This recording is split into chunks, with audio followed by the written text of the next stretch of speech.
Right, thank you very much indeed, ladies and gentlemen. Those who've seen my previous videos will know where I am at the present moment. I'm just coming out of, and as I've done before, I'm now walking up a flight of stairs in the general direction of the Houses of Parliament, which is immediately in front of me. And in the last videos I've done, I've been working on the attractions of Whitehall, and what I propose to do now is to move into Parliament Square and talk a bit about the attractions around here. Now, as I say, directly in front of me are the Houses of Parliament, and here you can see the clock tower which holds the bell called Big Ben. And I now turn around to the right hand side, and what I do is I make my way down here with a view to coming into Parliament Square. So, this is a logical continuation of my exploration of Whitehall. And there's so much to talk about here that I can only do pieces of it at a time. So I'll be here again and again and again before I move on. Right.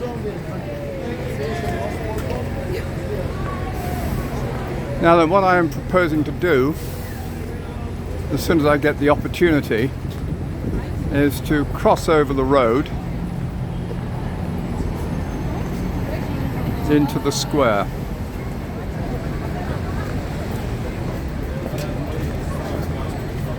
Where are we? We're here at the present moment. Okay, so you have to wait, as I always do, not always, but most of the time, to cross the road.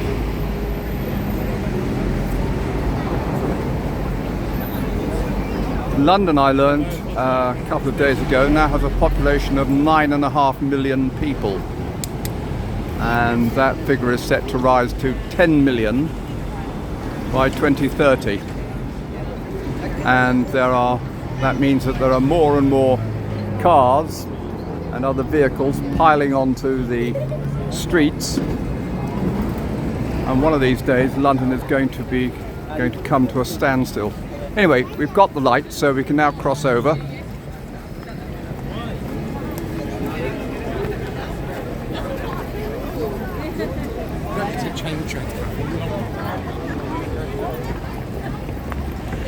And having crossed over, we'll have to cross over again.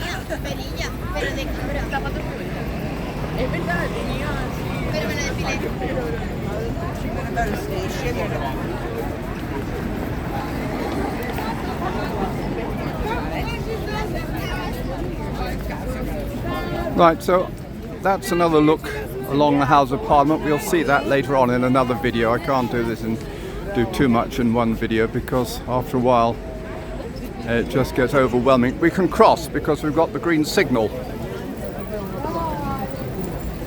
9, 8, 7, 6, 5, 4, 3, 2. Oh, here we are. Okay. So, here we have Parliament Square. The flags are out. These flags represent the various counties of the United Kingdom. Sometimes they're here to celebrate the various nations of the Commonwealth. Now, what I want to do is get over to the opposite corner. And I think probably the best way is to move diagonally over the grass. Very often this particular area is used for public demonstrations of one description or another on political subjects, usually very controversial political subjects. A man called Brian Hoare used to be around here about 20 years ago, protesting against Tony Blair's government that at that time was intervening in Afghanistan and Iraq, and he was here pretty well continuously for several years. He died in the end. But anyway, this is the grass of Parliament Square, and now you can see beyond the flags and the church and the trees, you get a sideways view of Westminster Abbey. Again, that's really going to take another video, maybe even 2 videos, and maybe even 3 videos, I don't know. It's the sort of place you have to come back to several times in order to do it justice. And then behind these trees you have our new Supreme Court. Again, I won't go into that at the present moment because it's just time consuming. What I will focus on, I think, are the various statues and memorials in this place of people who have earned their place in history for one reason or another. Most of them are British Prime Ministers, but not all. And in fact, what I'm proposing to do now is to start with the statue of Nelson Mandela. Nelson Mandela, who was the first black president of the Republic of South Africa. And he was a campaigner against apartheid who was imprisoned under the regime in 1962 and not let out of prison again until 1990.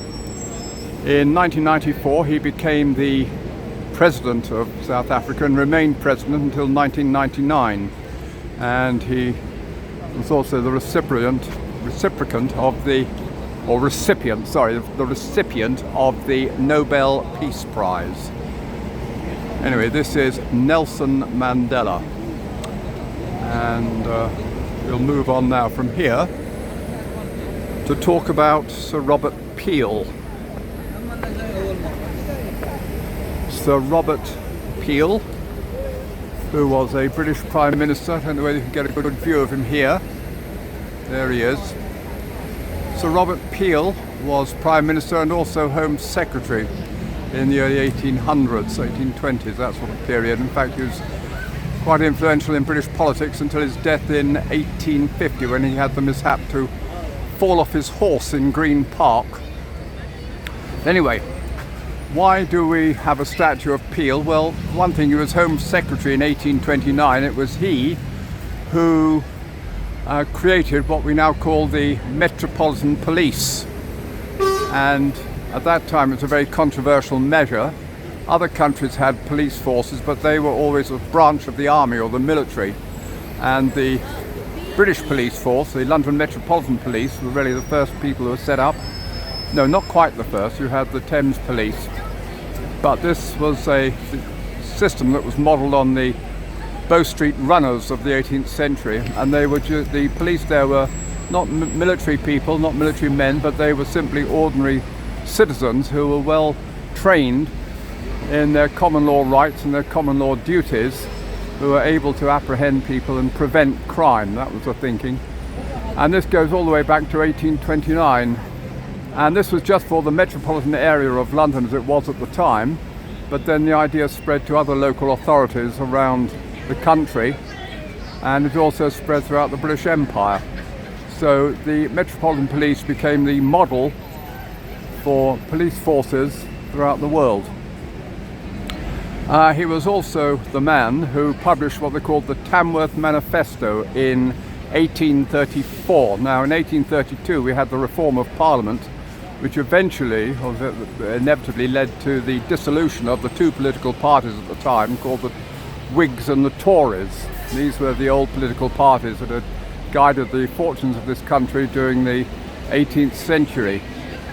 And originally Peel was a Tory, but he published this manifesto 2 years after the reform of Parliament, in which he started calling himself a conservative, and that idea has stuck ever since. In other words, he held to certain conservative principles that you had to have reform slowly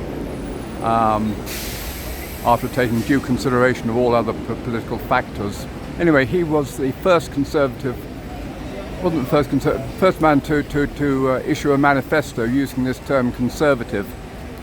And he was Prime Minister on 2 occasions, and he was also the man who was responsible for the abolition of the Corn Laws. Now, the Corn Laws are things that have been set up by Conservative governments, and he was responsible in removing the regulations which effectively allowed the price of wheat to reach its market level. It had been held up artificially high, and that led to distress and the high price of bread. So that's why he is remembered. Right, move on from here, and we go forward just again to show you who else is remembered here. Not all of them are British, and as I point out to you here, for example, we have a statue that might actually surprise a lot of people, and this is the statue of Mohandas Gandhi, better known to the world as the Mahatma Gandhi, the man who was one of the great leaders of Indian independence in the early part of the 20th century. For a while he was president of the Indian National Congress. And what makes his why we make him so distinctive is that he led a movement of non-violent resistance against the British Raj, which, to his credit, was largely successful. The only sad part of that was that he was assassinated in 1948 by a Hindu nationalist who was upset at the settlement he made with Pakistan. So anyway, that is Mohandas Gandhi, or Mahatma Gandhi, it is probably better well known. Now, moving on from here, we come to another famous name, which may be known to you, and this is the Earl of Beaconsfield, but you won't know him as the Earl of Beaconsfield, you probably know him as Benjamin Disraeli. Benjamin Disraeli's father, Isaac Disraeli, was Jewish, and he converted from Judaism to Christianity when Benjamin was about 9 or 10, so he was brought up, he was also converted to Christianity, and he was famous as a youth for writing novels. He entered Parliament, and as a parliamentarian he eventually became Prime Minister, actually on 2 occasions.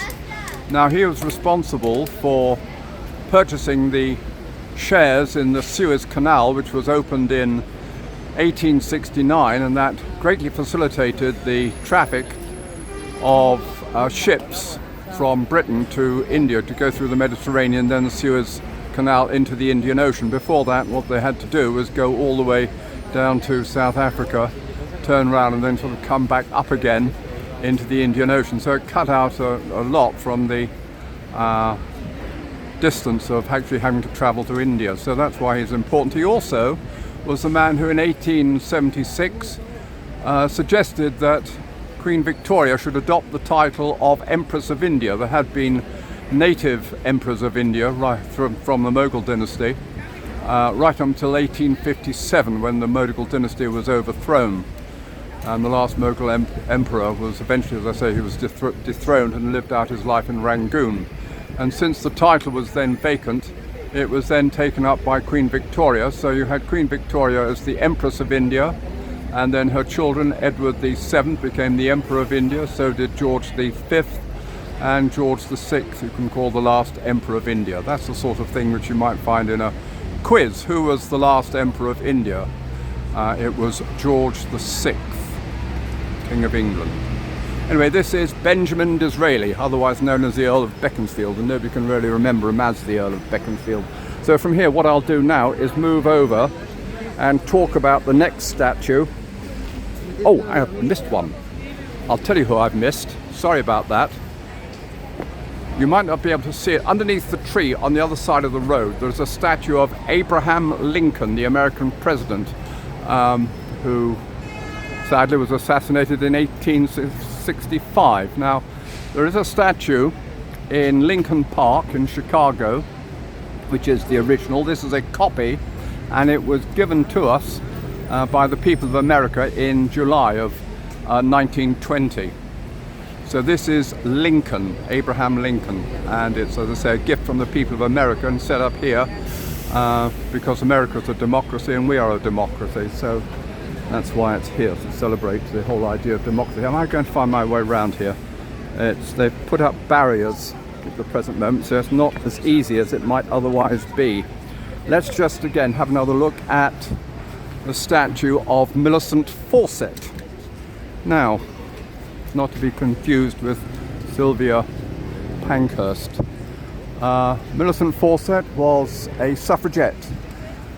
That's to say that what she was doing was campaigning on behalf of votes for women. But she did so peacefully. There were suffragettes who used to go around throwing bombs in letterboxes and smashing windows and so forth. But she pursued this campaign through lawful, peaceful means in order to achieve her objective, which of course eventually came to fruition in, well, first of all in 1918, and then also in 1928 all women under or over the age of 21 had the right to vote. Anyway, this is Millicent Fawcett here, and I say it was she, no doubt, who gave her ideas about non-violence to our friend over here, Mohandas Gandhi. They had a lot in common. Right, move on from here, and what you're going to see now, across the road, you might be able to make out under the tree, there is a statue of George Canning. Now, after the conclusion of the Napoleonic Wars and the British victory at Waterloo in 1815, George Canning was responsible for British foreign policy and being able to determine British foreign policy throughout Europe and the world, of course. Statue here, approaching it from the side, is the statue of Edward Stanley, otherwise known as the Earl of Derby. There he is. Sorry, I'm getting it. Oh, there we are, the Earl of Derby. And the Earl of Derby was Prime Minister twice on two occasions. He was instrumental in the abolition of slavery. And what makes this statue especially interesting is down here. You can't really see it, I don't think, but there's a depiction of the old House of Commons, that's to say, the House of Commons as it appeared before the House of Parliament burnt down in 1834. So that's interesting. What are the other things here? Does it say Cabinet Council 1867? So he's addressing the cabinet, that's to say the other ministers. Let's have and see if we've got anything else here that we should know about. The Central Executive Cotton Famine Relief Committee, Manchester, 1865. So no doubt he was instrumental in famine relief in 1865, especially in Manchester. And here, what do we have? Chancellor of the University of Oxford in 1853. That looks to me very much like a depiction of the the Sheldonian Theatre in Oxford, where they have all their ceremonies. So there we have it. That is Edward Stanley, the Earl of Derby. The Stanley family were the Lords of Man, that is to say the Isle of Man, during the Middle Ages, so very significant. It was also the Stanleys, by the way, who came to the assistance of Henry Tudor at the Battle of Bosworth in 1485. He very wisely stood aloof from the battle that was being fought by Henry Tudor and Richard III, and when he saw that Richard III's chances of winning were not very strong, he decided to take up arms with Henry Tudor, and that's how he secured the continuation of the family. Okay, here we go. Now then, another statue here, sometimes called the best dressed statue in the whole of London, is that of Viscount Palmerston, Henry Temple, Viscount Palmerston.